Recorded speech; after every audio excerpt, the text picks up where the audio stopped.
Bismillahirrahmanirrahim. Assalamualaikum warahmatullahi wabarakatuh. Syukur kehadirat Allah Subhanahu Wa Taala dengan berkah rahmat nikmatnya masih lagi kita berada di sini ketika ini dan saat ini di dalam membaca kitab surah sirahnya Tuan Guru Syari di dalam kitab berjudul Rahsia Solat dan Bilik Solat jilid 1 di dalam bab 53 yang berbunyi kita bukan keseorangan dan bukan bersendirian dalam bersolat. Muka surat 220 yang tajuk kita bukan keseorangan dan bukan bersendirian dalam bersolat. Masa kita bersolat, sembahyang, menyembah ataupun menyatakan Allah Ta'ala, sesungguhnya kita tidak keseorangan. Sebaliknya, seluruh makhluk alam turut serta bersama kita dalam menyatakan Allah Ta'ala. Seluruh makhluk alam turut serta bersolat atau menyembah Allah Ta'ala dengan kaedah dan cara masing-masing. Penduduk langit bersolat cara mereka dan kita penduduk bumi pula bersolat cara kita. Ikan bersolat, kayu-kayan bersolat, bukit-bukit bersolat dan gunung ganang juga bersolat.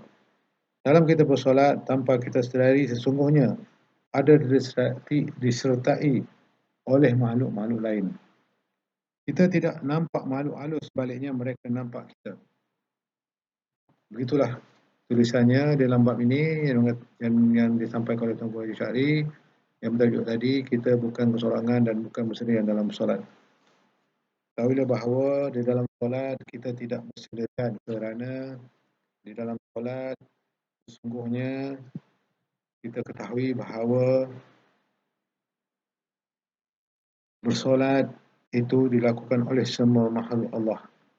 Umpama ikan bersolat, kayu bersolat, bukit-bukit bersolat dan gunung ganang juga bersolat. Dan juga kita bersolat di sini dengan tanpa kita sedari sesungguhnya kita disertai oleh makhluk-makhluk lain yang tidak nampak oleh pemandangan kita.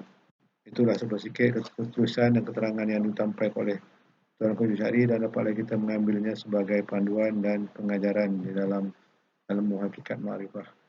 Dan saya sudahi dengan wabillahi taufiq. Assalamualaikum warahmatullahi wabarakatuh.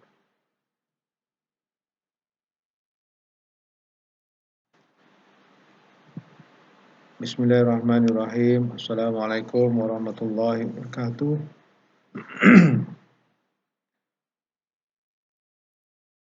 Syukur kehadirat Allah Subhanahu Wa Taala dengan berkah rahmat dan nikmatnya masih lagi kita boleh bernafas dan masih lagi kita boleh bergerak dan masih lagi kita boleh berfikir dan masih lagi kita boleh mengaji ilmu hakikat ma'rifah karangan Tuan Guru Syari dalam kitab Rahsia Solat di Sebalik Solat jilid pertama muka surat 221 bab 54 atau perkara 54 yang membezakan solat orang dewasa dengan solat kanak-kanak.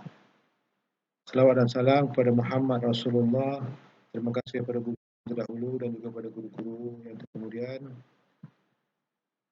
Terima kasih juga kepada kedua bapa yang telah melahirkan kita ke dunia ini. Assalamualaikum warahmatullahi wabarakatuh. Tulisannya, setiap solat yang kita kerjakan hendaklah berkualiti, bermutu dan bernilai tinggi.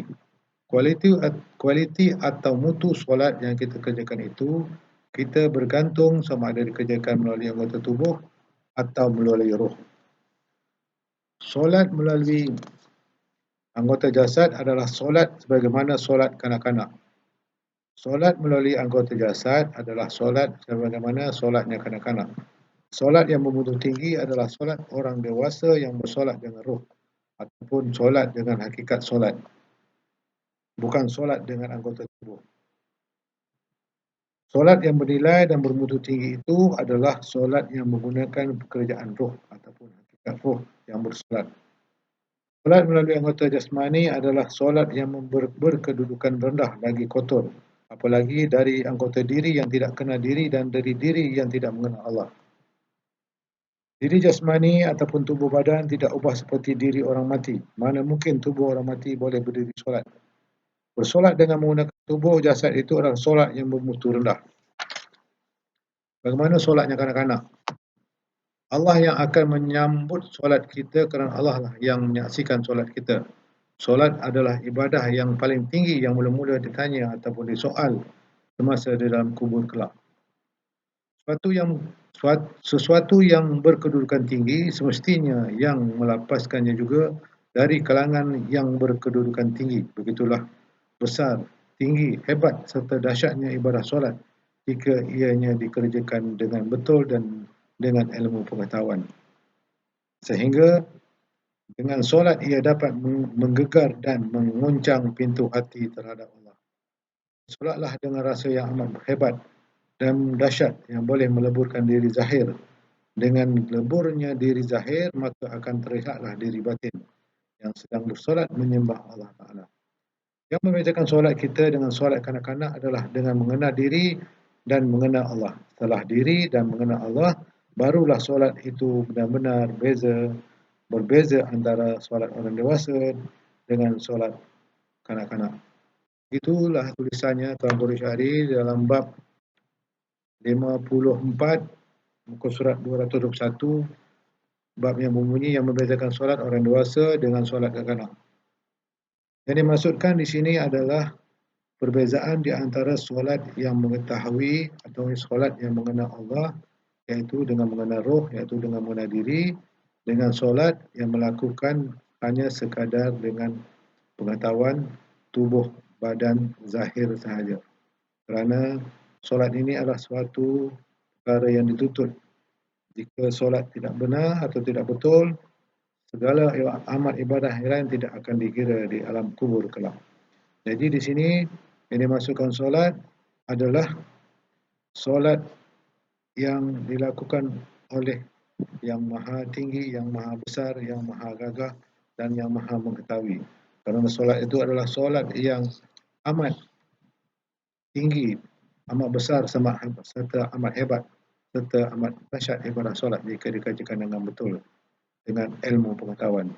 Jadi tahulah kita bahawa solat yang betul, solat yang diterima Allah Ta'ala ialah solat yang mengenal diri, solat yang mengenal roh. Jadi disitulah sedikit pemahaman yang dapat kita kutip sebagai pengajaran dan pengetahuan untuk pegangan hidup kita di dalam ilmu bersolat. Dan saya sudahi dengan wabillahi taufiq hidayah. Assalamualaikum warahmatullahi wabarakatuh. Amin Allah.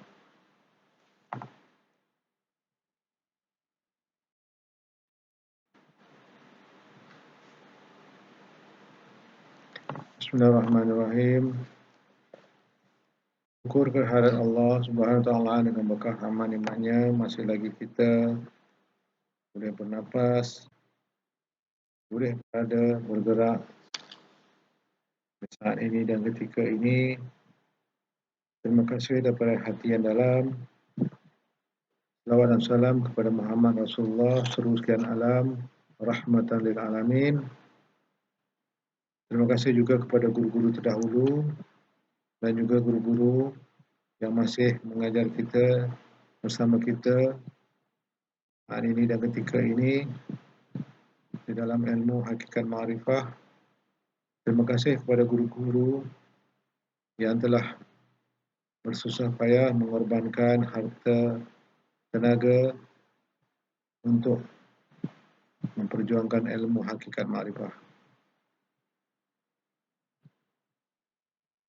Terima kasih juga kepada kedua ibu bapa yang telah melahirkan kita ke dunia ini. Tanpa mereka, apalah adanya kita saat ini dan ketika ini. Di dalam bab 55 atau perenggan 55 yang berbunyi makam solat tertinggi, muka surat 223. Di dalam tulisannya, Tuan Guru Syahri menuliskan yang dikatakan makam solat tertinggi. Bagaimana makam ataupun solat orang awam? Solatnya orang awam, mereka hanya memakai anggota jasad untuk solat. Tidak ada saksi, tidak ada menyaksikan dan tidak ada bersaksi. Peringkat ini sekadar tahu bersolat dengan hanya menggunakan pergerakan tubuh badan. Bagaimana makam atau tingkatan solat orang tarikat? Solat makam orang tarikat, mereka memakai roh untuk sampai kepada Allah dengan menggunakan saksi, bersaksi dan yang menyaksikan. Dan bagaimana pula makam tingkatan solat orang hakikat dan makrifat? Bersolat makam orang hakikat dan makrifat itu tidak perlu lagi memakai bersaksi, saksi dan tidak perlu lagi kepada penyaksian. Solat peringkat ini tidak perlu lagi melalui apa-apa, melainkan memakai daripada Allah kepada Allah yang tidak ada lagi memakai saksi atau menyaksikan. Solat peringkat hakikat dan makrifat itu, makam solatnya bukan lagi duduk pada tubuh badan dan bukan lagi duduk pada roh. Roh tidak lagi menggerakkan tubuh badan jika tidak diizinkan Allah.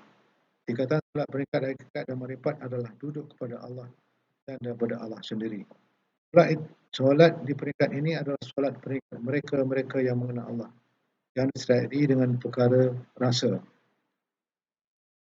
Solat di peringkat ini adalah solat peringkat mereka-mereka yang mengenal Allah, yang disertai dengan perkara rasa. Solat peringkat ini adalah bersolat mereka-mereka yang mengenal Allah, iaitu ma'rifatullah.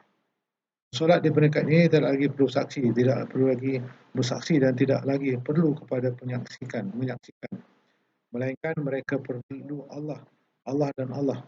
Inilah yang dikatakan solat di peringkat tertinggi, iaitu peringkat lillahi ta'ala, ataupun daripada Allah kepada Allah. Bagaimana mereka yang bersolat dalam keadaan mengenal Allah tidak lagi perlu berdalil-dalil dengan selain lain dengan Allah. Cukuplah Allah menjadi saksi, menyaksikan, dan biarlah solat kita bersaksikan Allah sendiri. Allah teramat jelas, teramat terang dan teramat nyata yang tidak perlu lagi ada yang lain selain Allah. Apa yang hendak disaksi dan apa lagi hendak menyaksikan? Bukankah Allah itu nyata? Setelah nyatanya Allah itu senyata-nyatanya, maka masih memerlukan kepada saksi dan yang memerlukan kepada penyaksian lain. Mereka-mereka yang belum nyata Allah sahaja yang masih lagi memerlukan kepada dalil saksi untuk membenarkan solat kita. Apakah kita memerlukan selain Allah bagi mengesahkan atau mengiyakan solat kita? Tidak cukupkah Allah yang membenarkan dan mengesahkan solat kita? Begitulah tulisannya Tuan Guru Haji Syahari di dalam bab 55 yang berbunyi makam solat tertinggi. Di mana di dalam sini ada terdapat 3 makam, di mana makam pertama ada iaitu tingkatan solat orang awam. Di mana solat orang awam ini adalah sekadar bersolat dengan menggunakan pergerakan tubuh badan.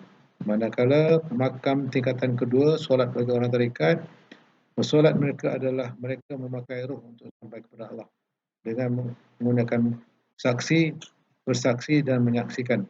Bagaimana pula makam tingkatan ketiga bagi solat orang hakikat makrifah. Bagi hakikat orang makrifah, solatnya tidak ada lain kerana satu kerana telah nyata senyata-nyatanya di mana tidak ada lagi saksi atau menyaksikan.